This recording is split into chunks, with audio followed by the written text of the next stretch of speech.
I'm going to talk to you about the book you see in front of you. I did a video. It has no sound or anything, but I just filmed the book. And I just thought I would use that as a backdrop, just in case anybody wanted to see the book. I mean, I have it somewhere. I just finished reading it. So anyway, why we want you to be rich. Two men, one message. Donald Trump and Robert Kiyosaki. I would say that these guys had maybe some input. I don't think they wrote the words down. That would be Meredith McKeever and Sharon Lechter. I think these guys had some input. Maybe they were interviewed by these other two women, something like that. I don't know. But anyway. Now, keep in mind that this book was published in 2006. This was before Trump became president or even decided to be. I mean, there's some hints about running for president in the book. And there's another one I haven't read yet, but I just got.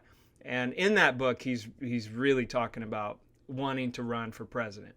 But I do think that the issues they discuss in this book are still relevant today, even more relevant maybe than in 2006. Now, the book itself is really all about the importance of being financially literate. It's about learning how money works and being educated enough to determine the course of your financial destiny. That's very important to these guys. Trump and Kiyosaki have different outlooks on life and on the world, but there's a lot more similarities than differences. Now, Trump is a billionaire and Kiyosaki is a millionaire. I'm sure that hasn't changed much since then.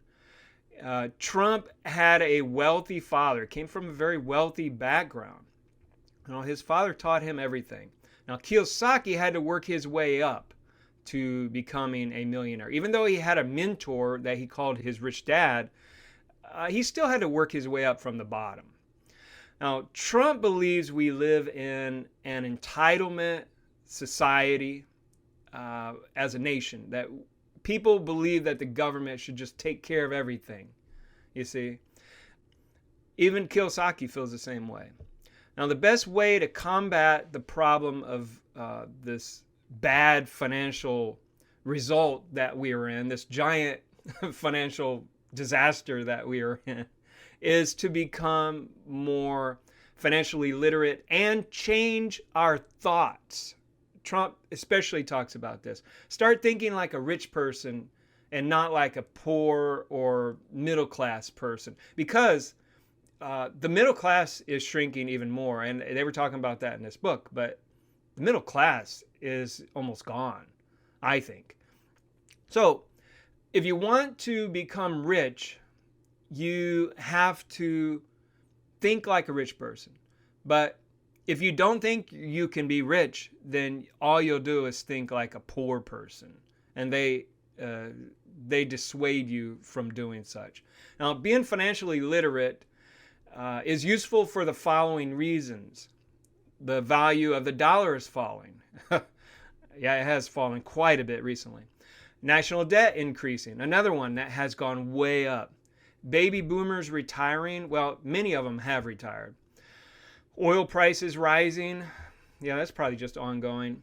Gap increasing between rich and everybody else. That is very pronounced now, even as it was then, but it's even worse now. Wages decreasing. I think the wages might have gone up, but the price of living has gone up. So it doesn't really even matter. Jobs being exported, that's always happening. Social Security and Medicare going bankrupt. So far, they haven't gone bankrupt.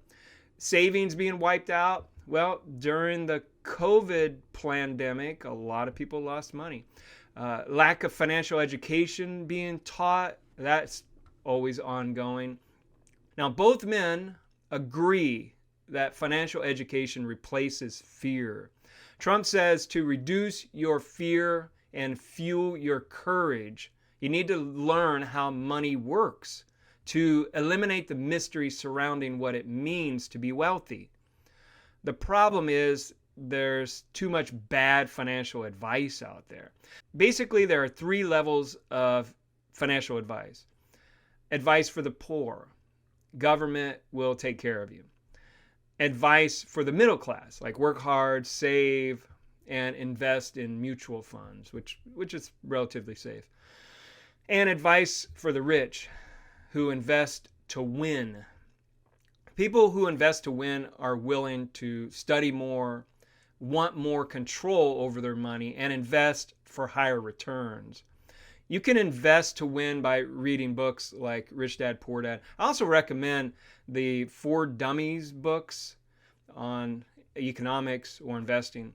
And most financial authors tell their readers to live below their means, but who wants to live below their means? You could die tomorrow.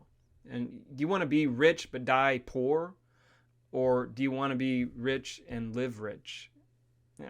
Now, they say that to win at investing, you need to focus. And focus stands for follow one course until successful. I like that. Follow one course until successful. They say there's no need to diversify. Like so many financial books will tell you, these guys, they say the opposite, you know. Warren Buffett says diversification is protection against ignorance. So keep all your eggs in one basket, but watch that basket closely. Financial advisors, their main job is to make themselves rich and make a profit for their company. That's it. Kiyosaki talks about leverage is the key to great wealth. The leverage that Kiyosaki refers to is financial leverage. This is when you use borrowed money or OPM, other people's money, to buy property and rent it out. As Kiyosaki explains it, using other people's money is one of the key strategies the rich use to accelerate wealth building. Basically, it means investing funds from external sources rather than your own savings. This greatly increases your leverage, allowing control over more and larger assets. For example, $10,000 of your own money may only buy $10,000 worth of stocks, but using that as a down payment on a rental property worth $100,000 gives control of a much more valuable asset, generating higher income. And Kiyosaki says there are many reasons why people fail to become rich, even though they want to be rich. And some of those reasons are like laziness. He says laziness is the assassin of genius. Bad habits, lack of education, lack of experience, lack of guidance, bad attitude, bad influence from friends and family, lack of focus, lack of determination, and lack of courage. So in conclusion, if you get a chance to read the book, even if you're not a fan of Trump's, I still think you'll like it and get a lot out of it. So that's the video. All right, talk to you later. Bye.